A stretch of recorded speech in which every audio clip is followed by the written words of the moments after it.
Bienvenue dans notre nouvelle émission, La Voix du Yéti, le vidéocast qui donne la parole aux éclaireurs pour que leur vision devienne réalité. Je suis toujours accompagné de mon alter ego, Thierry Croix. Hello! Et aujourd'hui, nous avons l'avantage, le plaisir, l'honneur de recevoir Stephen Ettenzer. Comment tu le dis?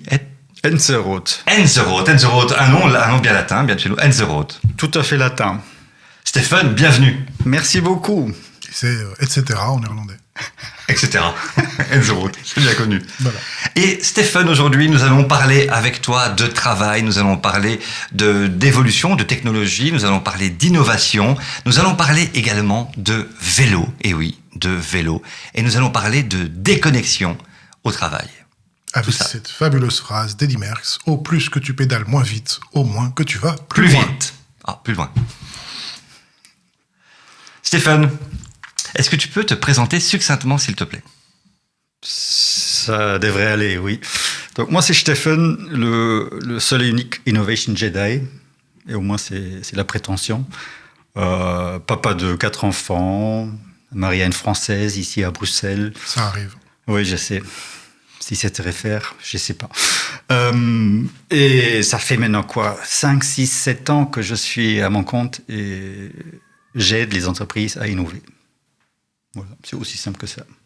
5, 6, 7 ans que tu es à ton compte et que tu aides les entreprises à innover. Avant ça, qu'est-ce que tu faisais? Avant, j'aidais mon employeur à innover, mais pas en tant que freelance. Voilà, ça a changé. Donc, j'étais consultant à un moment donné. J'étais pendant 10 ans chez Electrolux, donc dans l'électroménager. Mais le rôle était plus ou moins similaire. Mais là, je me suis vraiment spécialisé dans l'innovation et de faciliter l'innovation chez mes clients.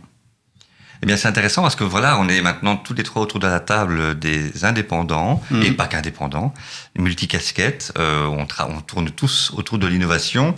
Donc, ma première question que j'aurais envie de te poser, qu'est-ce qui t'a donné envie à un moment donné de partir à travailler dans l'innovation? Pourquoi tu veux aider ces entreprises à innover? Ce qui me fascine dans l'innovation, c'est l'inconnu, c'est le changement qui est lié. Et de découvrir des terrains inconnus et d'aider mes clients, mon employeur à l'époque, de parcourir ces terrains hostiles, les prairies inconnues et d'avancer vers un horizon plus propice et plus prometteur. Donc, c'est l'inconnu qui m'intéresse et c'est d'aider les autres qui parfois sont effrayés par l'inconnu, c'est-à-dire l'innovation et de parcourir ce chemin sans en permanence faire 2 pas en arrière quand ils font 1 pas en avant, donc ce qui arrive souvent. Donc, c'est ce rôle-là je ne sais pas comment on peut appeler ça, capitaine ou évangélisateur, marabout ou je sais pas quoi, évangélisateur, Jedi, voilà, pour mettre un nom dessus. Et ça vient un peu de ce constat que souvent l'innovation, le pire ennemi, c'est l'inconnu et la résistance au changement. Et donc, ce que moi j'appelle les forces obscures. Donc, on se heurte souvent à ces forces obscures qui font qu'on n'arrive pas à changer. C'est conservateur de l'Empire, c'est ça? Si. Les conservateurs de l'Empire, c'est conservateur de l'Empire, on a déjà essayé ça, c'est déjà... On appelle ça un risk manager. Voilà. Oui, ou not invented here, il y a plein d'expressions qu'on pourrait mettre dessus. Et c'est une constante que j'ai découvert partout, dans toute entreprise et différents types d'innovation. C'est vraiment cette résistance souvent interne qui fait qu'on n'arrive pas à vraiment sortir, pondre un bébé qui est digne de l'appellation du label innovation. Mais depuis que Darwin nous a théorisé ça en théorie de l'évolution, tout entrepreneur sait qu'il a tout intérêt à évoluer ou alors il disparaît. Ouais. Et malgré tout, effectivement, on rencontre tout un tas de problèmes, tout un tas de cailloux qui nous empêchent d'évoluer. Chez toi, quels sont les principes? D'abord, qui sont les principaux clients qui font appel à un Jedi de l'innovation? Ouais. C'est quel type de client? Et alors, à quel frein, à quel problème tu es confronté? Qu'est-ce qui empêche une entreprise d'évoluer, d'innover, alors que c'est obligé pour lui pour qu'il puisse survivre? Et moi, je commencerai peut-être par la première question, qui est: c'est quoi ta définition de l'innovation? Oh oui. Alors, ça fait 3 questions à une et j'ai pas pris note, donc je vais essayer de les ressortir une par une. Commençons avec la définition. Donc, l'innovation, pour moi, il n'y a pas de règle fixe. Donc, pour moi, l'innovation, c'est ce que le client définit comme innovation. Donc, si pour le client, quelque chose, un produit, un service représente une innovation parce que ça sort de son cadre habituel, parce que ça le sort de sa zone de confort, bah, pour moi, c'est l'innovation. Je donne un exemple concret. Chez Bipost, j'ai développé un kiosque qui te permet à construire, acheter, faire imprimer une étiquette pour envoyer un colis. Innovant. Pour Bipost, c'est innovant, mais bon, ça existe depuis 20 ans sans doute quelque part ailleurs dans le monde. Donc, est-ce que c'est une innovation au vrai sens du terme? Sans doute pas. Mais pour l'entreprise, c'était un vrai pas vers l'avant et vers l'inconnu avec beaucoup de résistance en interne. En tout cas, c'est un changement pour eux dans leur processus. C'est un changement pour eux. Ça provoque beaucoup de questionnements. Ça provoque beaucoup de résistance par les différents stakeholders et endroits.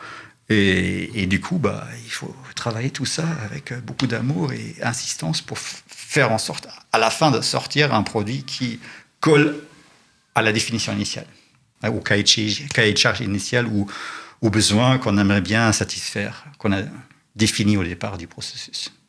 Thierry, toi qui es un connaisseur de citations, est-ce qu'il y a une citation particulière sur l'innovation que tu connais? Moi, celle que j'aime bien, c'est l'innovation, c'est quand tu comprends que les gens ne veulent pas une table, ils veulent un endroit où manger. Voilà, et c'est de reprendre... parce que pour moi, on n'innove plus depuis longtemps parce qu'on est tellement focalisé sur les symptômes qu'on a oublié d'identifier les maladies. Et parce que, comme tu disais, il y a du risque, il y a du temps, c'est des ressources, et qu'on veut de l'immédiat, et surtout on veut du contrôle, on veut des chiffres, on veut mesurer, on veut une innovation qui est mesurable, on veut un fichier Excel avec... Enfin, ce que je disais, ton pire ennemi, à mon avis, c'est les risk managers, parce que c'est ce qu'ils font le mieux. Et donc je trouve ça dommage parce qu'aujourd'hui, justement, comme tu disais, l'innovation, c'est aller là où on n'a jamais été avant, c'est un peu Star Trek, là où l'homme n'a jamais mis les pieds. Et pour y aller, tu sais pas ce qui t'attend. Et il faut accepter de dire, on verra. Il faut accepter le risque et tout ce qui va avec. Et parfois, ça échoue, ou on met plus de temps, ou on n'arrive pas à trouver l'idée, le concept, le service, le produit qu'on aurait bien voulu trouver. Le risque est un élément inhérent à l'innovation et il faut le gérer, l'accepter. Ça veut dire que ton investisseur doit se dire dès le départ que c'est peut-être à fond perdu, qu'il a un risque à jouer dans son investissement? Tout à fait. Ok. Et donc, qui sont les types de clients que tu rencontres et qui te demandent d'innover? Je parlais de Bipost. Je travaille pour Nico, par exemple, en tant que chef de projet pour faire la domotique Nico Home Control 2.0. Et d'autres clients qui ont tous quelque chose en commun. Et bizarrement, et c'est pas moi qui l'ai choisi ou défini comme ça, donc ça s'est créé naturellement. J'appelle ça des clubs des centenaires. Donc, ce sont tous des entreprises qui ont un certain âge, qui sont là depuis 100 ans, en l'occurrence, pour pas mal. Et donc, ils ont fait preuve de résilience, parce que sinon, ils ne seraient plus là au bout de 100 ans, mais qui ont du mal à faire le pas, souvent vers le digital. Donc, digital, souvent, c'est le thème qu'on aborde. Et à ce moment-là, il faut les aider à sortir un peu de leur zone de confort et de mettre en question leur façon de faire, qui a bien marché et fonctionné pendant X années, mais à un moment donné, il faut se dire, OK, le digital arrive, l'Internet existe, alors il faut voir, le smartphone existe, comment est-ce que je peux transposer ma compétence, mes services dans un monde qui est en constante évolution. Pardon. Est-ce que ça veut dire que les plus jeunes entreprises n'auraient pas besoin de personnes qui vont aider à innover? C'est plus naturel chez eux? Est-ce que ces centenaires se sont institutionnalisés, et donc ce sont des machines un peu plus lentes, ou est-ce que c'est pas tout simplement qu'elles ont du pognon? Bon, j'imagine il faut un peu les deux. Donc sans argent, on peut toujours innover, mais à ce moment-là, c'est pas avec moi parce que j'ai un certain prix. Innove tout seul, mais oui, mais en même temps, c'est ça, pas de beurre, pas de chocolat. C'est pas un Jedi, c'est Beyoncé, en fait. Non, je suis moins cher que Beyoncé. Je n'ai pas regardé son tarif récemment. Non, mais blague à part. Donc, pour contracter quelqu'un en externe, il faut mettre un budget à disposition. Je connais des entreprises qui innovent très bien en interne, donc ce n'est pas un frein, ce n'est pas une condition pour réussir. Mais souvent, ça aide d'avoir quelqu'un qui apporte un point de vue extérieur, qui a une connaissance du monde qui change, des utilisateurs, de ce qui se passe ailleurs dans le monde et qui apporte cette fraîcheur et qui se permet à transgresser les codes, les règles qui ont été rédigées en interne. en interne, c'est très difficile d'innover parce qu'on se heurte toujours en hiérarchie à quelqu'un qui dit « Ah non, ça, on ne va pas faire ». Et donc, moi, j'ai cette liberté, et ça, c'est un des caractéristiques le plus important pour moi, d'être libre. Donc, je suis externe, ça veut pas dire que je ne suis pas loyal à mon client. Souvent, je suis plus loyal que certains employés, mais j'ai cette liberté de dire non. Et je peux ouvertement dire à un client, désolé, je ne trouve pas que c'est la démarche à suivre, et non, je ne vais pas faire ça pour toi. En fait, tu ne risques pas ta place, tu ne risques qu'une mission. Ça c'est mon risque. Donc, quand j'étais employé, je risquais le C4, je risquais d'être viré, ce qui est désagréable. Là, le pire qui puisse m'arriver, c'est qu'un client dit, on met fin à la mission. Et à tous mes clients, je dis toujours, quand vous voulez mettre fin à la mission, mettez fin à la mission. Je m'en fous des contrats qu'on a signés. Si un client dit à un moment donné, je ne vais plus, ça s'arrête là. Ouais, c'est ça. Je voudrais juste revenir sur ce que tu disais avant, que c'est en général des clients qui ont des budgets, qui ont des ressources, parce que tu n'es pas gratuit. Hein. Ouais. Et voilà, bien tu sais, si tu nous regardes, on t'aime. Est-ce que pour justement innover, il ne faut pas avoir faim ? Et que c'est justement le problème de ces boîtes, c'est parce qu'elles ont des ressources, des budgets, des gens, elles ont plus à perdre et donc elles ont plus peur que justement la petite personne qui n'a absolument plus rien à perdre, qui est le dos au mur et qui a faim. Est-ce que c'est pas justement le problème, ça ? Ça fait partie des freins à l'innovation et j'en parle par rapport à une des multiples questions qu'on m'a posées à préparer, qu'on m'a demandé à préparer. Donc c'est cette passion, avoir cette volonté de changer quelque chose. Et oui, je pense dans ces grosses boîtes qui sont devenues très institutionnelles, c'est difficile de sortir des chemins battus. Ils font la Xème campagne, la Xème produit, la Xème version. Et ça a toujours fonctionné. Pourquoi changer? Never change a winning team. Donc, c'est difficile de dire, moi, j'ai une proposition. Pourquoi on fait ça pas d'une manière complètement différente? Donc, oui, c'est clairement... Je ne sais pas si c'est une manque de faim, parce que j'étais dans une grosse internationale et j'avais très faim, mais... Parfois, on se heurte très vite à des résistances type institutionnelles qui font qu'on n'a pas le droit. C'est l'avantage de l'externe, on demande justement d'être un peu fou, un peu out of the box et de challenger les conventions. Et donc, ça c'est pour ça que j'adore être freelance. Je peux me permettre de sortir un peu des chemins battus. D'un autre côté, moi, je rencontre souvent des CFO ou bien certains CIO, des personnes qui me donnent l'objection. Tu sais, ce sont ces gens qui travaillent avec un business model, qui savent très bien quel est leur chiffre d'affaires, quel EBITDA ils veulent avoir au bout de l'année, et qui vont dire « Votre projet, il est trop flou, moi, je veux savoir combien ça va me rapporter. » Et j'ai l'impression que là, on se heurte à deux mondes. Le monde pragmatique d'Excel et le monde de l'innovation plus holistique qui va justement travailler en essai-erreur. Ça t'arrive, ça? Et qu'est-ce que tu réponds à ça? Ça, bien sûr que ça arrive d'une vue plus financier, boursier, analytique de la chose. Moi, je propose toujours de travailler en plusieurs étapes. Donc, bien sûr, le fuzzy front-end, donc la phase où on parle d'idées folles qui ne sont pas encore très concrètes. C'est difficile de mettre une valeur dessus. Et à ce moment-là, je ne m'engage pas à dire oui, ça va te rapporter X millions. Ça serait pas très honnête de ma part. Mais plus on avance, on peut commencer à valoriser une idée. Donc, plus on avance dans le funnel, dans le processus de développer un produit, un service, je peux estimer une valeur que ça apportera. Donc, il y a des modèles pour faire ça. Ça vaut ce que ça vaut dans toute forme de valorisation. Mais on peut tout à fait appliquer un point de vue financier à un processus d'innovation à condition d'avoir une multitude de projets. Donc, sur un projet individuel, c'est difficile parce que la marge d'erreur est énorme. Mais si j'ai un funnel, comment ça s'appelle un funnel en français? Un tunnel de conversion. Si un tunnel qui comporte 20 projets, je suis assez sûr qu'à la fin, je peux calculer sa valeur intrinsique à travers les 20 projets et dire, OK, ça risque d'apporter autant. Donc, on peut mettre cette couche d'analyse analytique dessus si on le veut, mais c'est un peu contre-intuitif au processus un peu erratique de l'innovation. Et puis, ça reste de la spéculation aussi. Oui. Ça reste de la spéculation. De l'investissement. Parce qu'il y a des projets où tu vas te dire, ça, ce truc-là, ça va marcher à mort et ça ne marche pas. Et il y en a où tu te dis, jamais ça passe. Et ça devient le... Oui, mais là, on vient dans la gestion de risque, comme tu l'as déjà mentionné tantôt. Il faut juste multiplier les projets pour être sûr que là je me suis trompé, mais in fine, j'étais bon.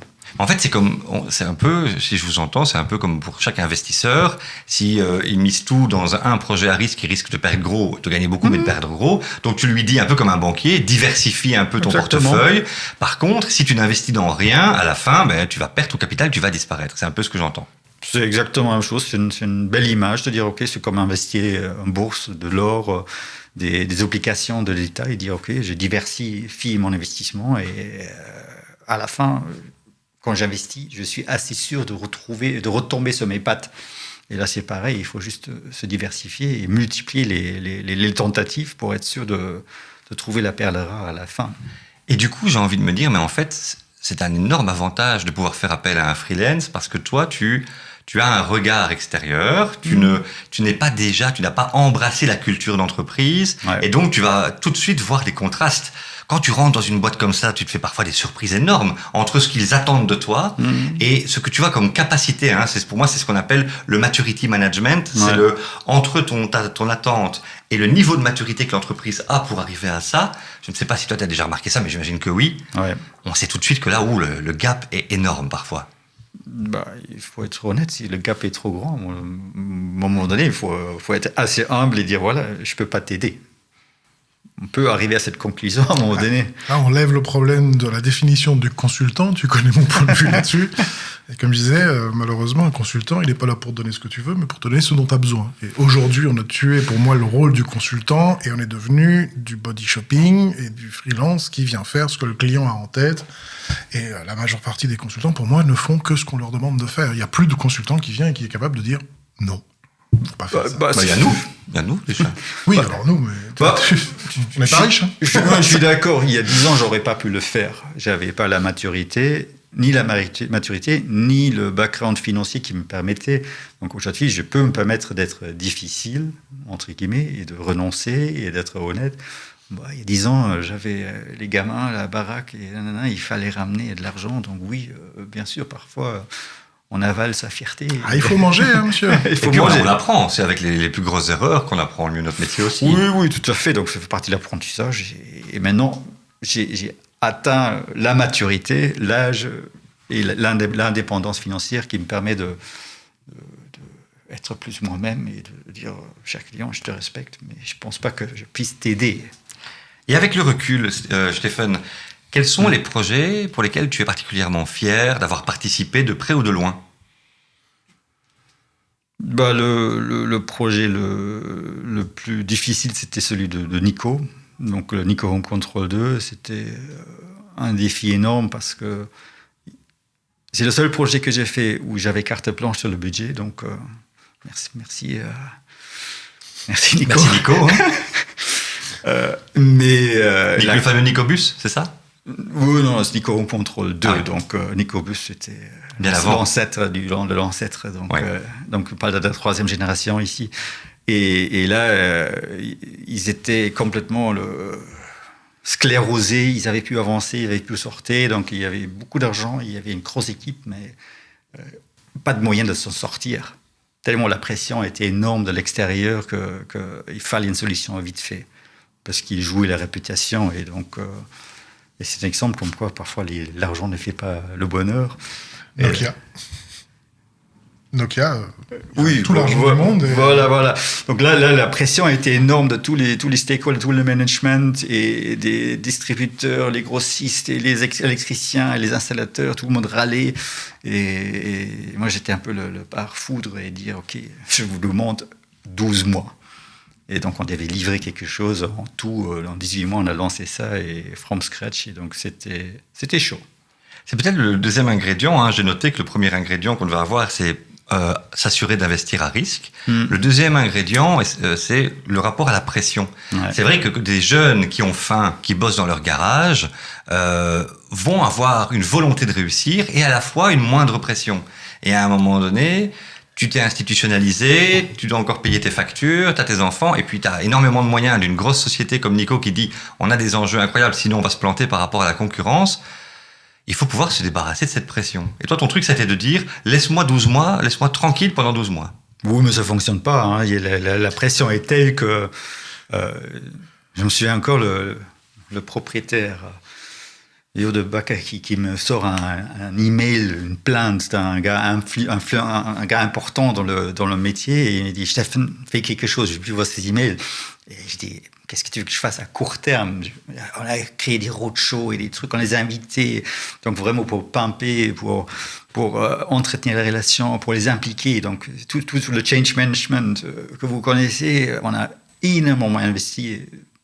Déjà 9 mois avant le lancement, 12 mois avant le lancement, pour juste calmer les gens et dire gagner du temps, tu vois. Donc c'était la gestion de projet au sens propre et puis tout le programme pour maintenir tous ces gens mécontents sous contrôle. Est-ce que du coup le troisième ingrédient, ce serait pas la patience? Est-ce qu'il faudrait pas que les boîtes apprennent à être patientes? Ouais, mais ça c'est facile à dire, tu vois, patience. Soit tu as les marchés financiers qui te font la pression, ce qui n'est pas le cas chez Nico, soit tu as les stakeholders, les clients, les distributeurs qui te font la pression, donc... Bah justement, et donc on n'innove plus aujourd'hui, donc c'est peut-être ça le problème, c'est un manque de patience. On n'innove plus. Quelles sont les boîtes que tu trouves particulièrement innovantes, où tu dis, waouh, ça c'est innovant, des exemples d'innovation où tu dis, je trouve ça vraiment particulièrement bien fait? Hier, j'ai lu un article par hasard sur les chaussures, là, comment ça s'appelle les chaussures de footing, là. Je ne suis pas dans le footing, donc je ne suis pas expert. Donc, une boîte suisse qui est innovée dans le marché des sneakers, dans les chaussures de running. Et donc, un marché dominé par 2-3 boîtes au niveau mondial avec des moyens colossaux. Et ils ont su se forger une réputation parce qu'ils ont vraiment se focalisé sur le produit, sur la performance du produit, s'adresser vraiment à une cible spécifique. Et ils ont su, pas seulement créer une niche, mais je crois qu'ils font 7 milliards et demi de chiffre d'affaires sur un marché que je considère extrêmement concurrentiel. Et de pénétrer ce genre de marché, de créer une niche là-dedans, une niche à 7 milliards, c'était... C'est John Bell niche. Hein. Le chien doit être content. Oui, mais from scratch, il montrait des photos de leur premier prototype, et ça c'est un peu mon dada, tu vois, le prototypage, fast prototyping, tout ce machin. Donc il avait pris une chaussure banale et collé des morceaux de tubes d'arrosage là, en dessous pour simuler la fonction, comment leur chaussure allait amortir les chocs, etc.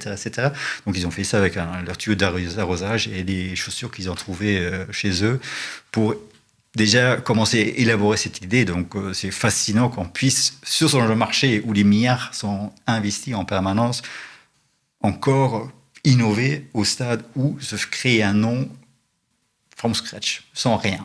Mais c'est aussi un des aspects du design thinking, c'est finalement faire des maquettes avec les outils visuels qu'on a. On n'a pas besoin d'avoir un laboratoire avec des ventilateurs pour l'aérodynamisme. On peut faire avec les moyens du bord. Et l'idée, c'est toujours de se dire, on ne s'arrête pas. On fait le plus vite possible. On échoue le plus vite possible pour pouvoir avoir des résultats. C'est le fameux fail fast. C'était Ford et Shelby qui n'avaient pas de tube aérodynamique pour faire sa GT40 et qui finalement c'était mettre des morceaux de laine avec du papier collant sur la bagnole avec quelqu'un qui suivait avec les jumelles pour voir là ça merde. Là il y a une turbulence. Mais sinon tu gagnes, tu perds un pognon de dingue et tu perds des mois surtout l'installation. Et donc ça c'est vrai aussi qu'à un moment donné on oublie ça, on tombe parfois avec des personnes un peu confortables qui oublient le sens de la créativité. Tu ramènes des crayons de couleur, le nombre de clients chez qui des post-it, on te dit encore des post-it. Tu fais un smiley, on te dit mais pourquoi tu me demandes comment je vais et on dit mais je vais quand même pas colorier l'idée que j'ai. Alors il faut répondre à ces gens-là. Tu veux être créatif et tu ne veux pas colorier l'idée que tu as. Ouais. C'est impressionnant quand même. J'ai eu l'énorme chance au début de ma carrière dans l'innovation. C'était en 1999. Voilà. Oh mon Dieu! Voilà, ça vous dit quelque chose sur mon âge. Jadis. Le siècle passé. Le siècle passé. Non, là, j'étais chez Electrolux dans une fonction tout à fait banale de business analyst. Et on a fait des études de marché, donc, mais à l'ancienne. Et là, il y avait le nouveau PDG qui débarquait, Hans Strohberg, béni qu'il soit-il, qui a eu la bonne idée de ramener IDEO, donc les Californiens dans l'innovation, dans la boîte. Et là, les yeux se sont ouverts pour moi. Et j'ai découvert toute autre chose. Et justement, il faisait l'innovation avec rien du tout. Et son truc, sont des cycles énormes qu'on avait l'habitude d'avoir dans l'électroménager. Et tout d'un coup, on accélérait l'innovation. On fait des maquettes avec n'importe quoi. On testait à la vitesse lumière. Donc, moi, j'étais à l'époque, j'avais un projet, j'étais responsable d'un projet, et au lieu de tester avec des maquettes physiques, qui prenaient 3 mois à faire, qu'on transportait à travers l'Europe dans un camion spécialement aménagé, donc un loop, un cycle prenait 6 mois pour avoir du feedback sur quelques designs. Après, je dis non, on fait ça sur Internet en 2000, hein. Et le design a dit non, Stephen, tu peux pas tester un design sur un écran à l'époque 14 pouces, tu vois. Donc 14 pouces en 2D, arrête, c'est impossible. Donc j'ai dû une fois faire un test comparatif de roadshow à l'ancienne, avec des mock-ups qui coûtaient 10 000 balles chaque pièce, et on y avait 16 dans un truck, et versus la version digitale qui coûtait 10%. Et j'ai mis une semaine pour avoir un résultat contre 2 mois pour le roadshow. Et les résultats étaient identiques dans leur message. Pas les pourcentages, mais le outcome de cette étude a démontré que je pouvais innover dans la validation d'un design. Et moi, j'ai une question par rapport à ça, parce que pour moi, ça me rapproche de ce gros paradoxe entre innovation et disruption. Parce que ce que tu m'expliques là, c'est un peu comme quand l'agilité a débarqué. On est venu avec l'agilité, tout le monde a fait « Ah, c'est l'innovation !» Non, c'est du bon sens. C'est que si tu bouffes ta pizza en un coup, tu vas vomir. Voilà. Donc tu la coupes en petits morceaux, c'est plus facile à digérer. J'avais jamais pensé à une allégorie comme celle-là. Si, mais ici, pour moi, c'est pareil. Tu vois, c'est pour ça, je voulais ta définition de l'innovation, parce que pour moi, où est la différence entre l'innovation et la disruption qui font avancer les choses, toutes les deux, on est d'accord. Mais parce que dans ce cas-là, le fait, il y a rien d'innovant. Enfin, je veux dire, c'est pas une innovation de se dire, je vais tester les mock-ups sur un écran. Et pour les gens qui parlent français, disruptif. Alors, la disruption, pour moi, c'est quand tu te rends compte que la manière dont tu faisais les choses ne fonctionne pas et tu veux en essayer une autre. Basiquement, si tu arrives devant un centre commercial et que tu pousses 2 fois la porte et que tu te dis merde, ça ne m'ouvre pas, si tu tires, ça s'ouvre, bravo, t'es disruptif. En fait, tu sais ouvrir des portes, quoi. C'est ça. T'es adapté au monde. Voilà. La clé USB, tu sais, tu la mets à l'endroit, ça marche pas, tu la mets à l'envers, ça marche pas, tu la mets à l'endroit, ça marche. T'es disruptif. Non, mais tu vois, pour moi, c'est un peu cette. Il y a une drôle de limite entre ce qui est vraiment innovant. Tu vois, et dans l'innovation, dans les trucs qui ont vraiment changé le monde, qui ont refaçonné notre manière de travailler, de faire des choses, et la partie disruption, où pour une société, c'est juste que tu as toujours été à gauche, ça ne marche pas. À un moment, tu vas à droite, et ça marche. Tu vois ce que je veux dire? Pour toi, elle est où cette limite? J'ai envie de dire, je m'en fous. Oh bah alors écoute, on a fini. Allez, bonne soirée. Non, mais blague à part, tu vois, là, l'innovation était dans le processus de validation d'un design. Au lieu de prendre 6 mois pour un loop, je mettais 2 semaines. Et je pense qu'il faut 3 loops pour faire un design. Au lieu de 18 mois, j'ai mis 1 mois et demi. Donc j'ai gagné énormément de temps et ça me permet de sortir un produit plus facilement. Et je peux valider des designs, et là c'est intéressant, plus extrême. Parce que quand je dois faire une maquette et trucs, on fait plus incremental, comment c'est, incremental. Donc je fais quelques changements, je change quelques boulots, je arrondis un peu les angles, et là j'ai tout un coup, puisque c'est digital, je peux me permettre de balancer pas 5 designs mais une centaine. De nos jours, je ferais ça avec l'intelligence artificielle, mais bon, à l'époque ça n'existait pas encore. Mais juste pour dire, je peux aller plus loin, je peux aller plus vite et plus loin, économiser beaucoup d'argent et in fine avoir un produit, une proposition de valeur qui génère plus d'argent, plus de profit. Donc ça nous amène à une transition où on quitte un peu l'innovation pour aller vers le travail. Quand tu as reparlé de ton souvenir, tes yeux se sont écarquillés quand tu as dit ok, ils sont arrivés, on a commencé à vraiment pouvoir bosser, à relever les manches et à rentrer un peu en matière. C'est comme ça que j'ai compris en tout cas. Tout à fait. Moi, ce que j'entends là, c'est j'entends empowerment, j'entends du personnel passionné, des gens qui vont commencer à vraiment avoir une excitation. J'entends des gens qui se mobilisent autour d'une idée, autour d'un projet, et qui vont pouvoir bosser pendant des heures avec du carton, avec n'importe quoi. Est-ce qu'aujourd'hui, et je parle du monde du travail en général, parce que je tombe sur tout un tas de personnes qui te disent effectivement, ah non Stéphane, on peut pas faire comme ça, on doit faire autrement. Ouais. Tomber sur des gens un peu automates qui répondent à leur ego, répondent à leur N+1, et encore, qui imaginent ce que leur N+1 veulent savoir, et donc qui se formatent d'eux-mêmes, tu vois, qui s'institutionnalisent tout seuls, et qui finalement font juste des ouvriers, des salariés, des employés, des cadres malheureux et fonctionnaires. C'est la recette qui fonctionne, donc dans tout ce qui est multinational, grosse boîte, c'est la clé du succès, donc oui. La clé du succès, tu penses, c'est de se formater et de devenir le bon petit soldat? Pas s'exposer à des risques, parce qu'en général, on coupe les têtes qui ont eu un échec, plutôt que de couper les têtes de ceux qui ne risquent jamais rien. Et puis, de toute façon, c'est ce qu'on t'apprend même à l'école. Enfin, à l'école, on t'apprend à suivre les règles, à répondre à ton professeur. C'est notre culture. Voilà. Alors, je comprends, dans le milieu de la production, si je vais en pharma, et que je sais qu'on a une chaîne de production qui est super importante, quoique avec les derniers vaccins, ils ont fait autrement, ils ont innové quelque peu, mais malgré tout, je peux comprendre qu'en production, on a besoin d'un cadre strict. Je peux comprendre qu'en banque, et là, je suis sûr qu'ils sont disruptifs à certains aspects, à certains égards. Il y a des choses, ils savent pas comment ça fonctionne. Mais je peux comprendre qu'on a besoin d'une certaine sécurité.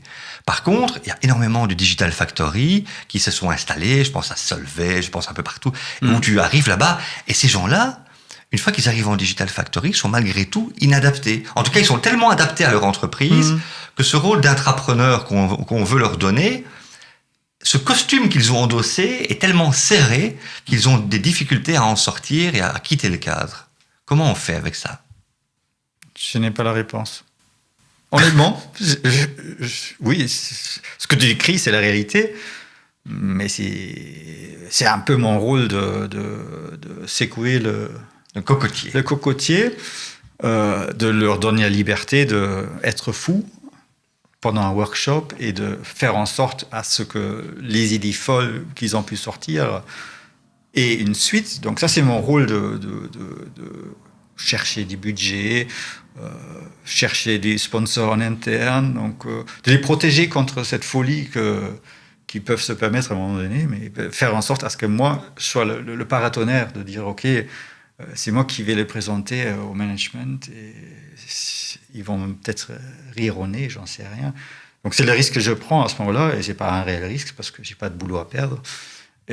Mais c'est la seule façon pour les protéger contre le ridicule, parce qu'ils ont peur du ridicule. Je pense que c'est ça, in fine, de dire...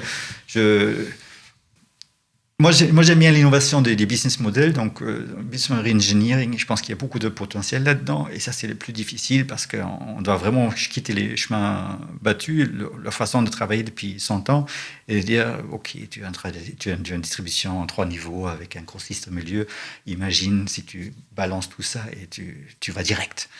Qu'est-ce qui se passe? Imagine que tu vends un service ou le vendre un produit, donc c'est vraiment des questions existentielles pour certains. Et c'est super difficile, parce que là, tu leur fais peur, de dire, OK, mais ça fonctionne, j'ai une belle marge, j'ai gagné ma vie, pourquoi tu veux que je change? Je dis, c'est une belle marge aujourd'hui, mais ça se trouve que demain, un Chinois va inonder ton marché avec un produit pas cher, et ça serait plus difficile. Donc, par contre, si tu vends un service, tu auras peut-être plus d'opportunités de pérenniser tes revenus et augmenter tes bénéfices. Et ça, c'est super difficile, parce qu'il y a cette résistance à la prise de risque, dû au formatage de... Et puis je pense qu'on est dans un système très confortable, hein, quand on y pense. C'était Bob Marley qui disait tu n'es fort que quand tu n'as plus le choix. Ouais. Et il n'avait pas tort. Pour moi, l'innovation, elle est là. Quand tu vois tous ces programmes d'entrepreneurs, par exemple, ça me fait rire. Enfin, tu as tous les avantages d'être un employé, tu n'as aucun risque à prendre, on te demande de réfléchir comme un entrepreneur qui, lui, si la facture n'est pas payée, on lui coupe l'électricité. Enfin, tu vois, il y a déjà pour moi un truc qui est un peu... paradoxal par rapport à ça. Donc pour moi, c'est plutôt le manque de confort. À partir du moment où, parce qu'on le fait tous, on rationalise toutes les excuses possibles et imaginables pour ne jamais avoir challengé une statu quo, parce que là, au moins, on sait où on est. Et donc, est-ce que là, la solution de l'innovation ne serait pas justement de se dire, les mecs, si on n'a pas ça, on meurt. Enfin, voilà, si on ne le fait pas, je veux bien vous protéger de ce qu'on fait, mais si on ne le fait pas, on meurt. Donc, il faut qu'on y aille. Et de ne plus avoir ce choix de se dire, oui, mais c'est confortable si on se... Mais il ne te croit pas. Le problème, c'est qu'il ne te croit pas. tu dis ça à des financiers, ils vont te dire non, on meurt si on continue. Ah oui, mais regarde Blockbuster versus Netflix. C'est l'histoire super connue, mais c'est pareil. Nokia, c'est pareil. Sony, c'est pareil. Enfin, c'était aussi, si on ne bouge pas, on meurt. Kodak. Non, ça marche. Ça marche. Moi, j'ai un slide que j'utilise avec des tombstones, avec des c'est quoi des tombstones? Les pierres tombales. Les pierres tombales. Et j'ai mis des logos de toutes ces boîtes dessus pour dire, voilà, regarde ce qui vous arrive si vous continuez. Donc, il faut faire peur. Oui, ça aide d'être le dos au mur. Mais bon, c'est pas le cas de beaucoup de mes clients qui n'ont pas cette émergence. J'ai bien aimé le Covid, je sais pas si on a le droit de dire ça, mais parce que là, on a vu tout ce dont on était capable en tant qu'humanité. Le Covid, c'est le meilleur exemple pour moi. Moi, j'adore. Souvenez-vous, quand on parlait du télétravail, toutes les boîtes disaient non, mais attends, c'est pas possible, les gens chez eux, à distance, impossible. On a le choix, on ne le fait pas. Il y a un trou du cul qui bouffe une chauve-souris et qui remballe tout le monde à la maison. Où on n'a plus le choix, et bizarrement, ça marche. Les gens, ça... Et bon, maintenant, on a le problème inverse, c'est qu'il n'y a plus personne qui veut retourner au bureau, mais tu vois, c'était une question, on n'a pas le choix. Donc on fait, et on se rend compte que ça marche. Tant qu'on laisse le choix, non, mais... Mais en même temps, les entreprises ont un réel problème maintenant, par rapport à l'empowerment, par rapport à l'engagement, c'est leur réponse face à la matière grise, à la jeune génération. La génération Z, la double alpha, comme on les appelle, ceux qui vont arriver sur le marché, eux ne répondent plus à la domestication du salarié qui va rentrer dans le moule, en tout cas pour beaucoup. C'est compliqué. Tu rencontres des jeunes générations, ils vont te dire, mais moi je vais travailler 4 jours par semaine ou alors 3 jours par semaine, mais avec mon pote, parce qu'on bosse mieux à 2 et on va bosser quand même le mardi de chez nous. Je vois plein d'entreprises qui sont bouche bée par rapport à ça. Alors elles ont le choix. Soit elles prennent le modèle formaté, mais beaucoup moins performant et ils savent très bien qu'ils vont louper l'innovation. Soit ils s'adaptent à cette jeune génération et j'ai l'impression que cette jeune génération, pour moi, c'est l'espoir de réenchanter l'entreprise. Pour moi, c'est juste qu'il y a un manque de sens. Je pense que le truc, une des choses que le Covid nous a fait, c'est qu'il nous a enlevé le nez du guidon et nous faire rendre compte qu'on avait besoin de faire des choses qui ont un sens. Autrement que pour le pognon, tu veux dire. Autrement que pour le pognon. Alors, ça ne suffit plus, ils veulent le pognon aussi. Voilà. Ils veulent le pognon aussi. Non, mais je pense que notre génération est encore capable de se dire, comme tu disais là tantôt, oui, il y a un moment, il faut remplir le frigo, il faut qu'on mange. La jeune génération qui n'a pas encore connu ça, elle se dit, mais mec, moi si je bosse, il faut qu'il y ait un sens derrière. Et je pense que c'est la seule chose. Et on n'a jamais vu autant de gens laisser tomber leur bullshit job. Bullshit job pour aller élever des chèvres dans les Pyrénées ou aller faire un tour en vélo dans les montagnes. Enfin, tu vois et alors, on a une nouvelle mutation, c'est qu'on a de plus en plus de freelance. Avant, l'indépendant venait, était consultant, venait pour un projet, repartait. Et ça arrive encore. Ouais. Mais on a de plus en plus également, finalement, un peu à la Game of Thrones, de banneret tout autour de leur grosse entreprise et qui satellitent comme ça autour d'entreprises. Là, j'ai l'impression qu'on est dans une mutation. On n'est pas sur un épiphénomène. On est sur quelque chose qui est en train de se cristalliser. Et j'ai l'impression également qu'il y a pas mal de jeunes mais qui suivent un peu nos pas. Et le nombre de personnes salariées qui disent « mais moi aussi, j'ai envie de devenir indépendant. Je veux devenir freelance, je veux prendre mes couilles en main, si je puis me permettre, et je veux vraiment y aller », j'en connais pas mal. Vous retrouvez ça aussi, vous, ce phénomène autour de vous ? Je suis un peu plus mitigé par rapport à ça. J'ai l'impression que la génération veut tout, donc à la fois la liberté, la qualité de vie et l'argent, et ça, je trouve ça un peu dangereux, parce que pour moi, il faut être passionné, il faut être capable de donner tout à un moment donné. Et donc, je suis pas aussi. Tu vois, j'étais très motivé ou j'étais très inspiré par Greta, notre fameuse Greta Thunberg, qui nous symbolisait une nouvelle génération qui allait dire arrêtez votre cirque là. Mais elle Asperger aussi. Hein. Oui. Donc, j'avais espoir qu'elle allait représenter plus la jeunesse, mais là, je me rends compte que elle représente 5% ou 10% de sa génération, et les autres 90 pensent toujours à acheter chez Primark et faire des city trips les week-ends et qui ne veulent pas changer leur mode de vie et qui demandent toujours une voiture de fonction quand ils commencent à travailler. Mais toi, pourquoi tu as décidé de devenir freelance ?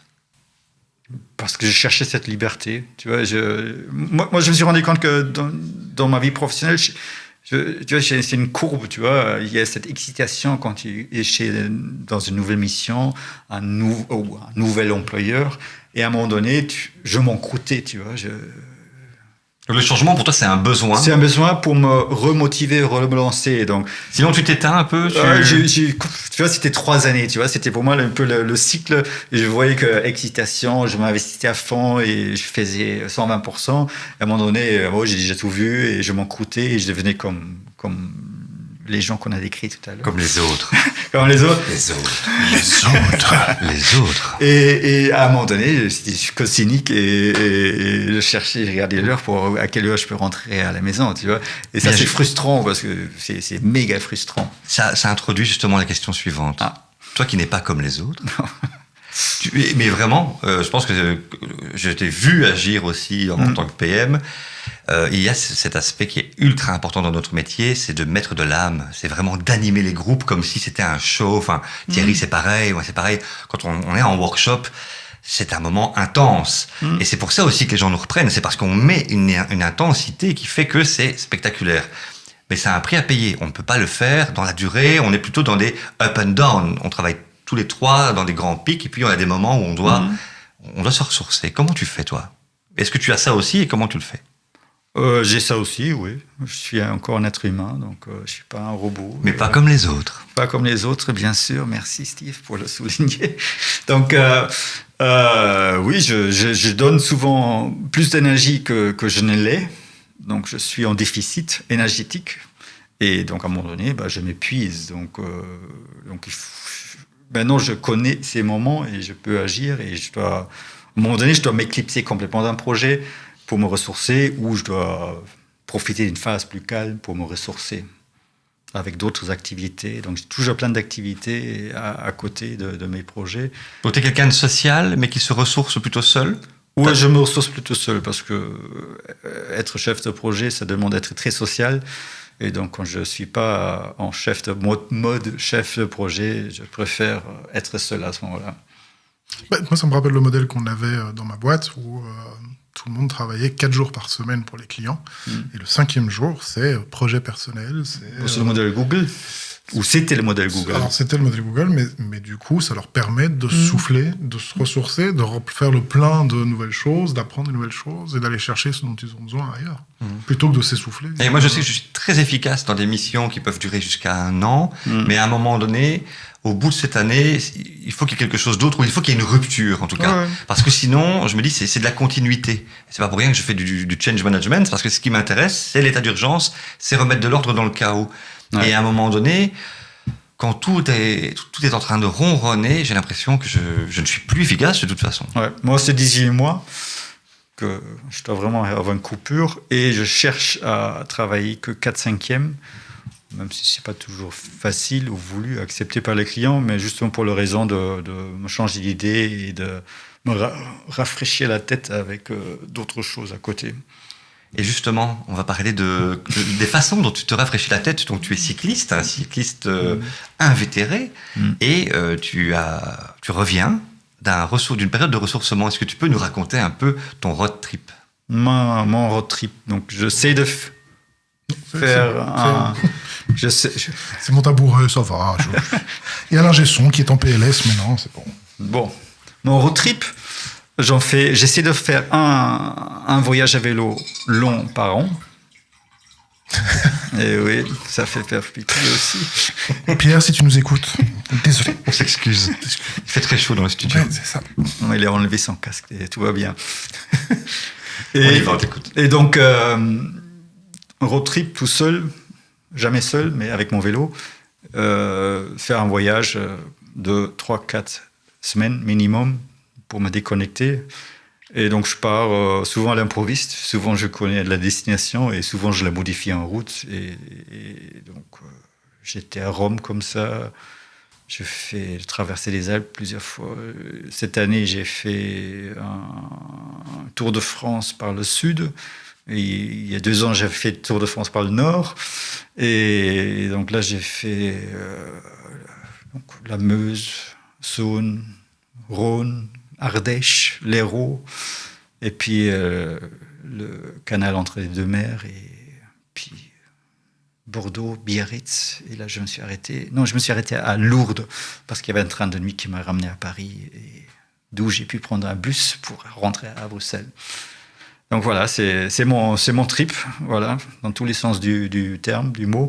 Et c'est le seul truc qui me permet à me ressourcer complètement. Donc je mets une semaine pour me libérer, pour oublier, pour ne plus faire des rêves par rapport au projet. Et c'est plus les agendas et les action points qui me reviennent la nuit.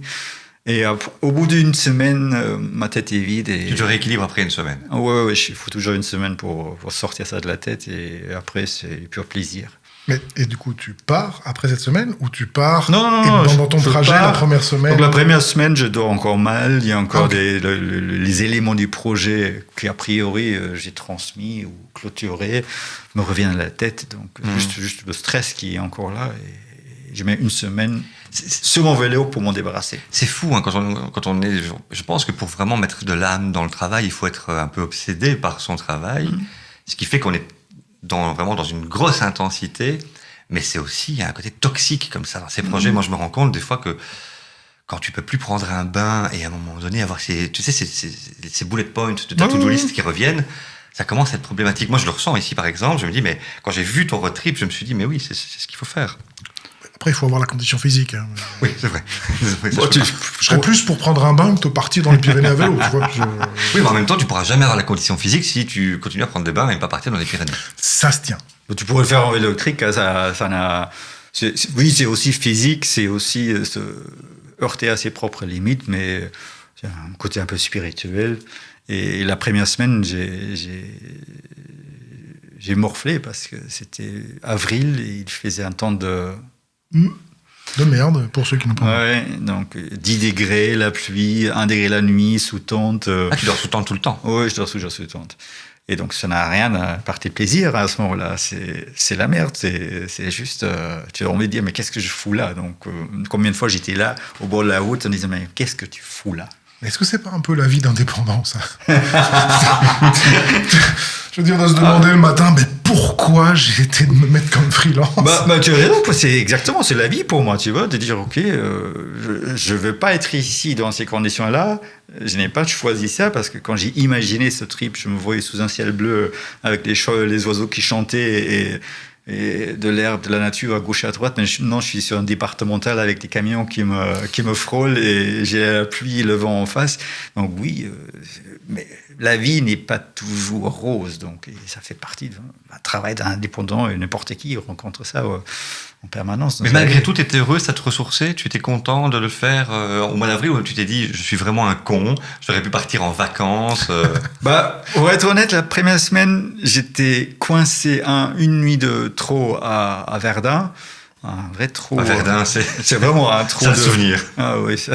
Et donc, j'étais là, je cherchais une sortie en train pour aller vers le sud, tu vois. Je suis pas obsédé par le fait de je dois tout faire moi-même. Donc, je cherchais une sortie, tu vois. Et il faisait que de Verdun, il y a un train qui part vers Metz le matin et qui revient le soir. Et après, c'est tout. Après, les TGV, mais qui prennent pas les vélos. Donc, il n'y avait pas de sortie. Donc, j'étais là, j'étais vraiment frustré. Je disais, putain, il y a un sale temps, une tempête, et j'avais pas de porte-sortie. Donc, qu'est-ce que je fous maintenant? Le lendemain, je dis, ok, tant pis. J'ai pris une drache et j'étais trempé. Et j'ai encore juré sur mon vélo. Mais bon. Et où est-ce que tu loges? Donc tu loges en tente, mais tu choisis quel coin? Tu essaies d'avoir tu penses parfois à ta sécurité, ou comment ça se passe? En Europe, la sécurité n'est pas un souci. Je suis un homme, si j'étais femme, ça serait différent. Je dors dans les campings en général, ce qui est déjà sécurisant. Tu dors en camping? Oui, j'essaie de trouver un camping pour avoir une douche. J'aime bien la douche. Ça, c'est le petit confort du soir, de doucher et ne pas dormir avec une peau qui gluante et plein de sel. Tu n'aimes pas rouler en sentant ta propre odeur? C'est pas tout. Non, ça, c'est pas rouler, je m'en fous. Mais dormir étant collant, ça, c'est pas agréable. Donc, je cherche une douche le soir. Donc, à la limite, où je dors, je m'en fous, mais je veux me laver. Si c'est une rivière, c'est une rivière. Et donc, oui, c'est pas un problème de sécurité, non. Le danger, c'est la voiture qui pourrait m'écraser, mais bon... Mais tu choisis quand même des routes plutôt, j'imagine, tu prends pas les nationales, tu vas Non, je prends avec les applications de nos jours, avec des guides spécifiques, tu as des chemins qui font du du village shopping. Donc, tu passes d'un village au suivant par les petites routes de Cambrousse et le trafic n'est pas de problème. Il paraît qu'il y a un Ravel où tu peux traverser complètement l'Europe aussi. Moi, c'est des Eurovélos, donc c'est des... Mais bon, ça... Je pense que la route la plus longue, elle part du fin fond du Portugal. Ouais, mais la route va jusqu'à Russie ou comme ça. Hein. Oui, mais ça route de nom. Hein. Souvent, tu sur la route normale, donc... ok. C'est à prendre avec tes pinces, hein, je vais dire... Mais c'est marrant parce que quand tu expliques le fait que tu cherchais une sortie qu'il n'y en avait pas et que donc tu continues, on en revient à ce qu'on expliquait tout à l'heure, c'est ce côté où tant que tu as cette porte de sortie, le côté confort, tu vas choisir l'option confortable et tu passes à côté de plein de trucs. Et c'est quand on t'enlève ce confort que finalement tu te dis, on n'a plus rien à perdre, on y va. Et tu vas au bout de ton projet. Si j'avais trouvé une connexion de train qui m'avait permis de me parachuter, de me bimer vers le sud, je voulais aller à Lyon le plus vite possible pour échapper à ce temps qu'on connaît si bien, je l'aurais pris. Donc j'aurais pris ce train pour faire un saut de 200-300 km vers le sud pour arriver au beau temps. Je ne l'ai pas eu, donc... Tant pis, hein, j'ai eu froid, j'ai été mouillé. Mais le lendemain, tu vois, ça c'est la beauté d'un voyage à vélo. Donc c'est une sale journée, le vent en face, et donc tu luttes. C'est comme le boulot, parfois tu pédales comme un malade, tu avances pas. Et là, j'arrive au camping, et j'attends parce qu'il y a un autre client qui râlait sur la pauvre dame à l'accueil. Et j'ignore pendant 1 minute, 2 minutes, 3 minutes. À un moment donné, je dis, monsieur, faut pas booker par booking.com. Et ils ont accepté les conditions générales et puis à râler parce que ça s'applique. Si vous voulez avoir un rapport humain, appelez et booker ça. Et à mon avis, il y a un moyen de s'arranger. Il a continué à râler, il est parti à un moment donné. Et puis la gentille dame propriétaire du camping m'a dit, c'est gentil, si vous voulez, je vous offre une tente, une hutte pour votre nuit.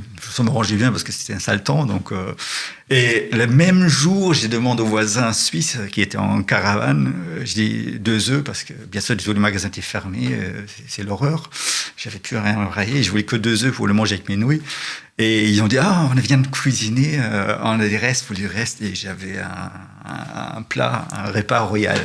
Donc tu vois, parfois il faut persévérer et Inch'Allah...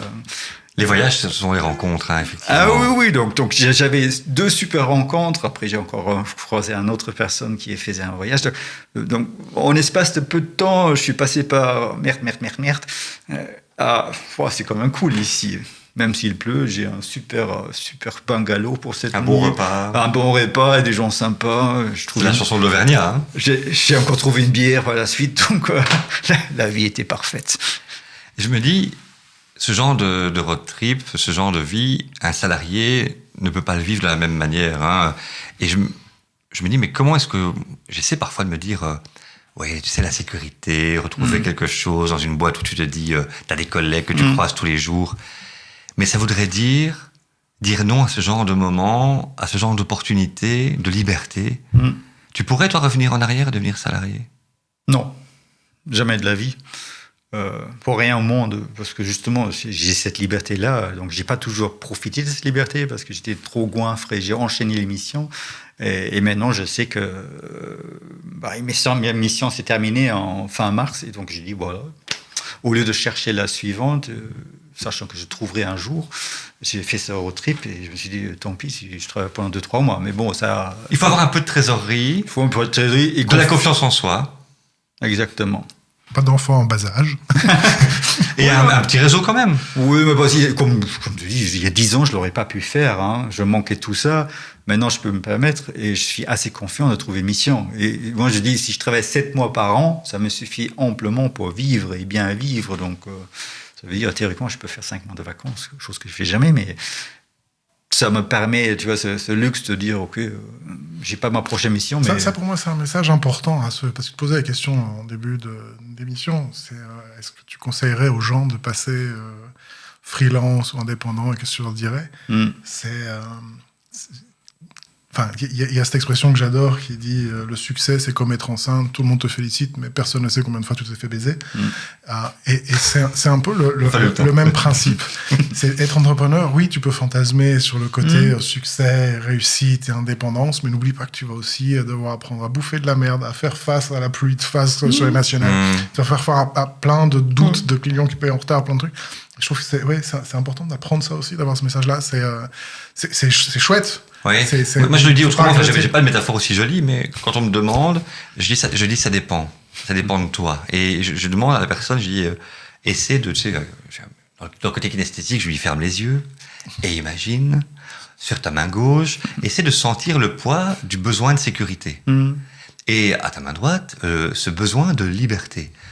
Et essaie de faire cette balance. Et si à un moment donné, ton besoin de liberté est prêt, hein, tu sais, c'est un peu cette parabole entre le chien et le loup. Hein, tu sais, que le collier, mais le chien mange à sa faim, et puis le loup lui dit, mais c'est quoi que t'as là? Ah, ça, c'est la trace d'un collier, c'est le prix à payer. J'ai envie de dire que c'est ça. Parce qu'il y a des gens qui ne supportent pas l'insécurité, alors ne fais pas ça. Même si elle est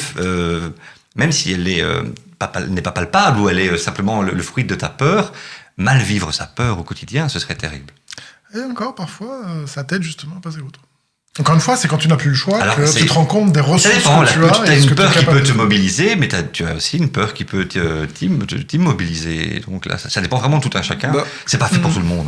Moi, j'avais ce projet pendant des années, cette idée en tête, et j'ai dû me faire virer, donc me faire licencier pour faire le pas, tu vois, être dos au mur. Et par hasard, j'ai trouvé ma première mission. Donc c'était, tu vois, la transition, c'était la chose la plus difficile de lâcher prise et de sauter dans le vide, dans l'inconnu. Et heureusement, merci, il m'a fait virer, donc ça m'a donné cette liberté. Ça, c'est ta route cause, donc c'est le déclencheur. Donc c'est, raconte-nous un peu, tu te fais virer, et là, qu'est-ce qui se passe? Non, je envisageais le fait, ou je préparais, si tu veux, depuis quelques années, 18 mois, 24 mois, peu importe, la passation, mais je sais pertinemment que sans la chance d'avoir été poussé dans le dos, je l'aurais difficilement pu faire parce qu'il me manquait toujours cette première mission, tu vois, je faisais toujours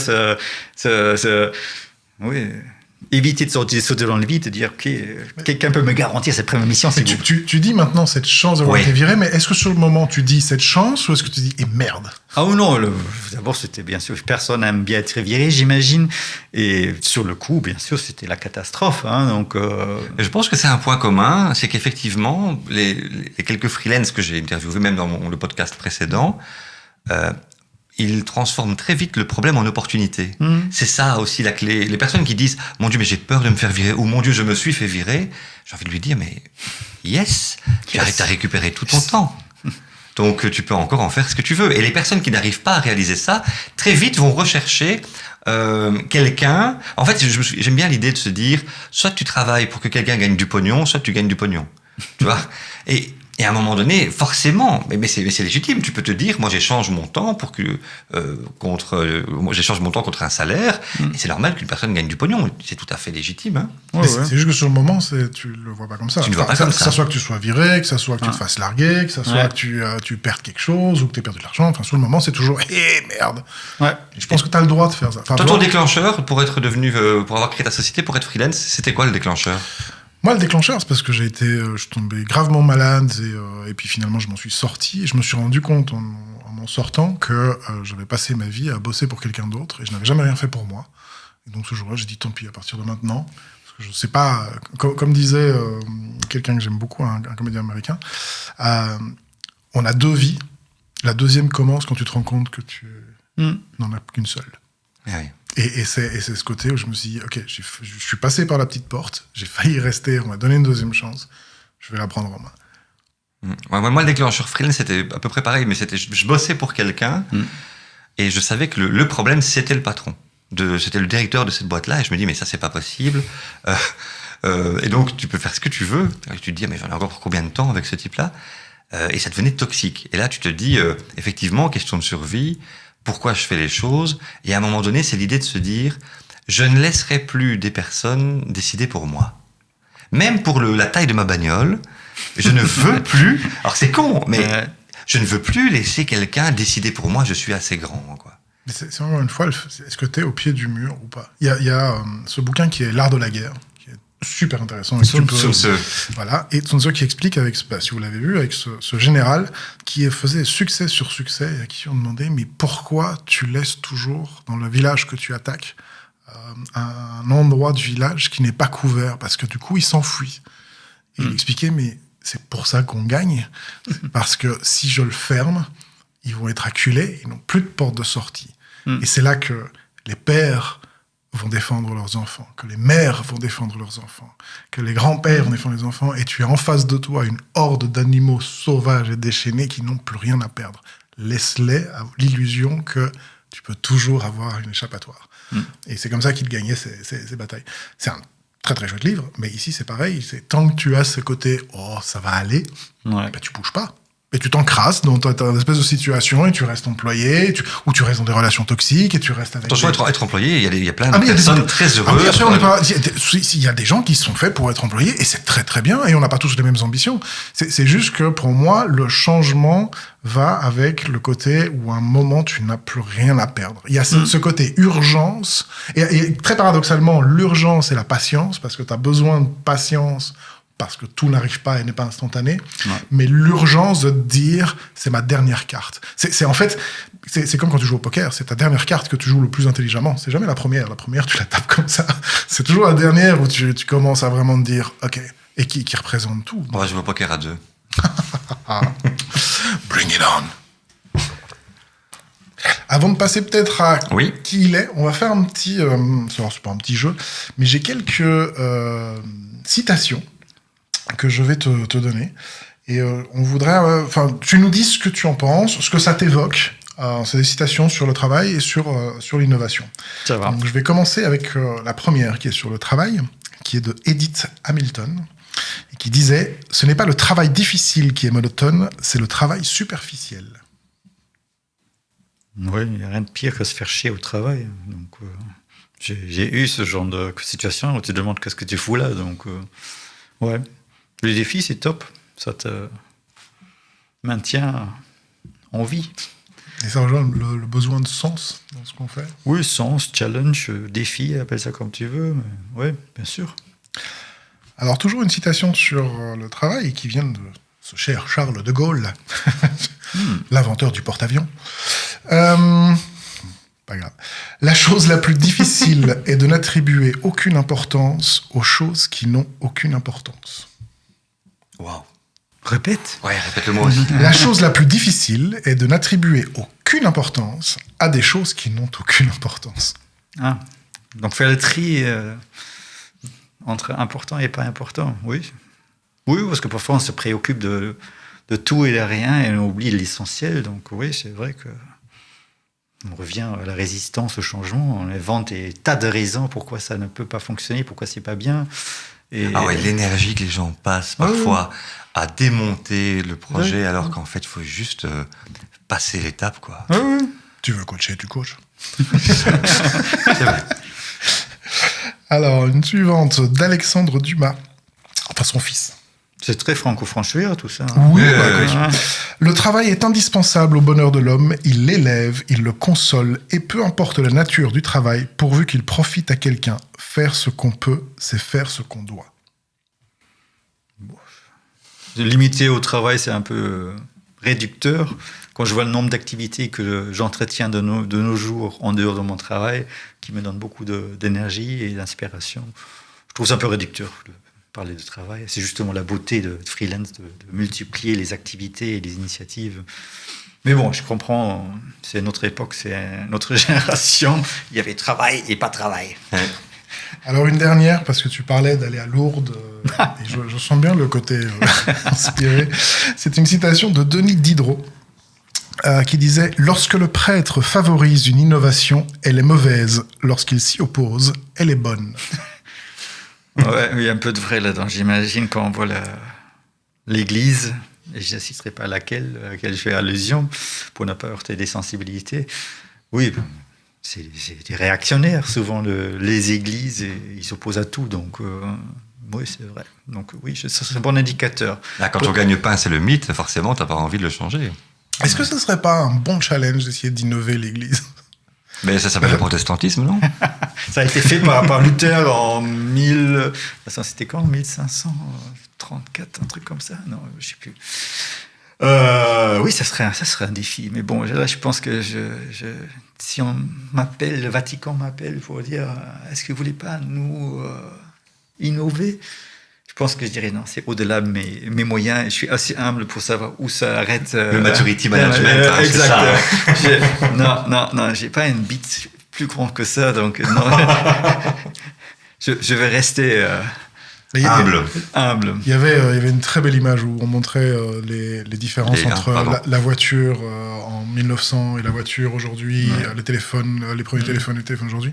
Et il y avait 3 images de choses qui n'ont absolument pas changé. C'était l'image d'un parlement entre le Parlement au début et le Parlement aujourd'hui, c'est la même. D'une classe d'école où c'est toujours la même. Et une église qui est toujours la même. C'est toujours la même. C'est 3 choses qui ne changent pas. Voilà. Amen. Alors, on arrive tout doucement à la fin de notre émission et de notre vidéocast, parce que Carole m'a dit c'est has-been de dire émission, c'est un vidéocast. Parce qu'ils l'ont dit dans le post. Voilà. Et donc, je fais un peu has-been. Donc, quel conseil tu aurais envie de donner aux jeunes générations, ou aux moins jeunes, qui ont envie à un moment donné de se dire oui, mais moi je veux franchir le cap également, je veux devenir project manager en IoT et pouvoir partir 3 mois par an, soit de faire du vélo, de la voile, etc. D'être passionné par ce qu'ils font et de vivre ça pleinement et de se donner à fond, sachant qu'ils seront dans le rouge. Donc, pour moi, c'est important. Donc, j'assume d'être dans le rouge et c'est important, je pense, quand on a la mission d'être dans le rouge pour avoir cette patience, cette énergie pour entraîner l'équipe. Oui, c'est le prix à payer pour moi. Il faut accepter l'inconfort. Il faut, bien sûr, c'est inconfortable de passer dans le rouge et à un moment donné être épuisé. Donc, je suis tous les 18 mois, je suis épuisé. Tous les ans, je suis épuisé. Et je le sais. Maintenant, avant, c'était quelque chose qui se produisait sans que je comprenais. Un peu comme la Vierge Marie qui était enceinte. Et là, maintenant... là encore, il y a des discussions. et là, maintenant, je connais les signes et je me connais moi-même et je le vois arriver et je sais gérer cette fatigue. C'est ton deuxième conseil, c'est se connaître soi-même, connaître sa plus-value, connaître ses limites? Certainement, oui. Rester humble. C'est une forme de maturité aussi, ça. Oui, mais bon, demander ça. Moi, j'ai mis 50 ans pour arriver à ce stade-là, donc je ne sais pas si c'est un conseil à donner à un jeune qui sort de l'école et dit tu dois être mature. Tu aurais pu être à 20 ans, te lancer comme freelance? Je ne pense pas, non. Non, parce que toute l'expérience que j'ai acquise pendant ces années me permettent de faire ce que je fais aujourd'hui, de tous ces différents projets, les différentes boîtes et les différents pays. Acquérir de l'expérience. L'expérience qui me permet maintenant d'être utile. C'est intéressant ça, parce que ça veut dire que c'est pour toi, c'est un passage obligé qui te permet de le faire, mais c'est pas un passage que tu pourrais skipper. Ça, pour moi, il y a un message intéressant, surtout sur les nouvelles générations, de se dire je ne suis pas dit que j'ai fait des trucs pour rien pendant tout ce temps et maintenant je peux le faire, donc tu peux le faire tout de suite. C'est parce qu'on est passé par tout ça qu'aujourd'hui je peux faire ce que je fais. Moi les consultants, je ne suis pas consultant, les consultants des grosses boîtes, quand je les croise, fréquentes chez mes clients, il faut toujours pas les rire, ces genoux de 25 ans qui prétendent tout savoir et qui t'expliquent la vie. Mais tu vois clairement qu'ils ont un book derrière et qui remplissent les PowerPoints et qui font ce que leur boss leur dit. Et donc, oui, il faut une certaine expérience pour pouvoir remplir ce rôle. Je pense que la jeunesse a beaucoup d'atouts et beaucoup de choses à apporter, mais pas ça. Moi, j'ai une question, du coup, à rajouter à celle que tu disais. Quelle serait la chose qui t'empêcherait de faire ce que tu fais? Quel serait le truc qui pourrait te bloquer sur ce que tu fais? Attends, cette question ne figure pas sur le template. Là, on innove, attention. Qu'est-ce qui m'empêcherait? Si on me contraint en tant qu'externe de me comporter comme un interne, tu vois, de respecter toutes les règles à la con, de lâcher les bottes à la N+1, N+2. Donc, si je n'ai plus cette liberté dont je profite en tant que freelance, ça n'aurait plus de sens pour moi. Donc t'enlever cette liberté, ça c'est le truc qui pourrait te faire maintenant. Non. Ça serait la fin, oui. Ça serait la fin de mon projet de freelance chez ce client. Donc, j'irai chez un autre. Okay. Stéphane Enzeroth. Oh, tu prononces bien maintenant. 3, oui. J'ai mis mes lunettes entre-temps. En fait, il a une petite oreillette. Et on a une traductrice. En fait, j'ai des lunettes qui ont des trucs. Et alors, quand je mets les lunettes et que je les revois, ça va. Stéphane Enzeroth, 3 questions existentielles. Oh là. Tu as pu préparer celle-là. Elle figure sur ma feuille, ça va alors. La première question, c'est qu'est-ce que tu aimerais laisser à l'humanité? J'ai longtemps réfléchi à ta question. 10 minutes. et j'ai envie de dire rien. Parce que on a parlé d'être humble, et je pense que mon empreinte, mon impact sur l'humanité sera nul. Alors, je vais refaire la même chose, parce que tous les invités ont le même. La question, ce n'est pas qu'est-ce que tu vas laisser, c'est qu'est-ce que tu aimerais laisser. Ouais, mais non. Est-ce qu'il y a que les tyrans qui doivent laisser des traces? Ouais, mais c'est pas mon ambition, tu vois, c'est pas le but. Si tu veux, c'est le fruit de mon travail qui laisse des traces, ou ma famille, on en parlera après, si tu respectes les questionnaires. Le canevas, bien sûr. Donc oui, j'ai certains produits, projets, missions qui me donnent une certaine fierté. Donc oui, est-ce que ça va être associé à moi-même? J'en sais rien. Mais oui, je parle avec les gens de Nico, ça fait 5 ans que j'y étais, et ils parlent encore bien de moi. Tu vois. Si tu veux, si c'est quelque chose dont je suis fier, oui. Que les gens disent, OK, c'était un gars chouette, il a fait ça bien dans les contrats. Un bon projet, une bonne personne avec un bon projet. Il a fait son mieux, son possible et au-delà. Magnifique. Si tu veux, c'est la trace que je laisse à l'humanité. Deuxième question. Pepsi ou Coca-Cola? Non, ne regarde pas. Je ne réponds pas à cette question-là, c'est un piège. Non, parce qu'on a besoin de sponsors pour le prochain. Mais alors, c'est quoi la bonne préférence? Donc la deuxième question, c'est alors, qu'aimerais-tu laisser à ta famille? Du bonheur. Donc, qu'ils pensent à moi, une fois que je serai parti, je ne sais pas où, qu'ils disent, ouais, avec un sourire, tu vois, qu'ils pensent à moi, ils ont un sourire, et ils disent, on aimait bien celui-là. Il était cool, le vieux. Et essayer de donner une bonne éducation à mes enfants, leur mettre le pied à l'étrier, tu vois, de dire, OK, check. C'est grâce en partie à mon travail, mes gènes, etc., et un peu de ma femme aussi, que mes enfants ont réussi dans la vie. Alors, si je peux demander, ils ont quel âge, tes enfants? Entre 26 et 21. Et ils sont employés ou ils sont... Ni l'un ni l'autre. Ils sont aux études encore? Ouais. Ils font des longues études, tu sais. Ça, c'est les enfants indépendants. Hein, continue à faire des études. Fais pas comme papa. Bon, quand tu fais médecine, c'est normal que ça dure un peu plus longtemps. Oui. Il faut médecine. Non, la première fait médecine, la deuxième fait Solvay, et les deux sortent maintenant du cycle. Du cycle dans ma feuille d'imposition. Des allocations familiales, etc. Il y a plus de temps libre. Exactement. Troisième question.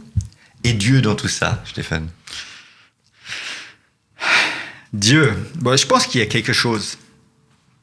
Sous quelle forme? Donc, Dieu n'a rien avec l'Église pour moi. Donc, et oui, je pense qu'il y a quelque chose de supranaturel qu'on n'arrive pas à comprendre, mais ça ne m'impacte pas trop. As-tu besoin de le comprendre, c'est ça? As-tu besoin de le comprendre? Exactement. Est-ce qu'il y a une vie après la vie, etc. Qu'est-ce qui va devenir mon corps? J'en sais rien. Ou avec mon esprit. C'est mon héritage ou ma pérennité, ma divinité, c'est ma famille. Donc, je transmets des gènes, tu vois, c'est ça. Moi, après, on s'en fout. Que les vers me mangent ou que je me transforme en compost. Peu importe. Il faut vivre sa vie. Et enfin, on va faire dans le désordre cette fois, 3 livres qui t'ont marqué, que tu veux conseillerais à nos auditeurs. Mais le premier, c'était aussi le premier gros livre que j'ai lu. C'était Momo, donc un livre de... Je ne sais pas si quelqu'un connaît ici, un livre d'enfant, toujours Harry Potter avant son temps. Et donc j'ai dévoré pour la première fois un livre gros comme ça, tu vois. Et c'est puis que j'adore lire, donc je lis énormément, professionnellement et pour le plaisir, et ça reste quelque chose qui me tient à cœur. Donc c'était the livre qui avait déclenché cette envie de lire. Deuxième, c'est... On mettra d'ailleurs le lien. Oui. Les livres que tu donnes, on mettra le lien dans la description. Deuxième, il y avait un chouette film aussi qui a été fait par la suite, mais bon, le livre est bien plus intéressant que le film. Comme toujours. Deuxième, c'est Mouvement.